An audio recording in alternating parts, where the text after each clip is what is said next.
చెవిన వేశాడు. గుండె గుభేల్మంది. ఆయనకి ఎలా చెప్పాలా అని భయపడ్డాను. కానీ చెప్పకపోతే వాడితో బాధ, చెప్తే ఆయనతో గొడవ తప్పదని అర్థం చేసుకుని ఆయనకి చెప్పాను. అనుకున్నట్లే ఇంతెత్తున ఎగిరిపడ్డారు. సర్ది చెప్పాలనుకున్నా ఎంతమాత్రం వినలేదు. వద్దన్నా అమెరికా పంపించావు కదా!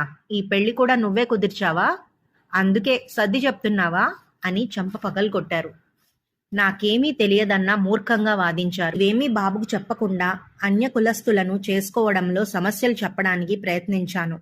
వాడు చేసుకుంటే ఆ అమ్మాయినే చేసుకుంటాను, నువ్వు వద్దంటే ఇలాగే ఉండిపోతానన్నాడు.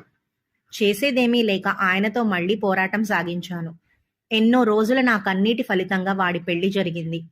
సంతోషంగా తిరిగి మళ్ళీ అమెరికా వెళ్ళిపోయారు. వాళ్ళు వెళ్ళిపోయినా ఆ పెళ్లి నా కారణంగానే జరిగిందని, గొడవ జరిగినప్పుడల్లా ఈయన నన్ను మానసికంగా హింసిస్తూనే ఉన్నారు. ఒక్కోసారి ఆయనకి అందనంత దూరంగా పారిపోవాలనిపిస్తుంది. కానీ అది పిరికివాళ్లు చేసే పని అని నన్ను నేను ఓదార్చుకుంటాను. బాధ్యతల బరువు నుండి తప్పుకోవడం తప్పు అని సరిపెట్టుకుంటాను. కొంతకాలానికి రెండో వాడికి ఆయన బంధువుల తరపున సంబంధం కుదిరింది. మా వారి హడావిడికి అంతే లేకుండా పోయింది.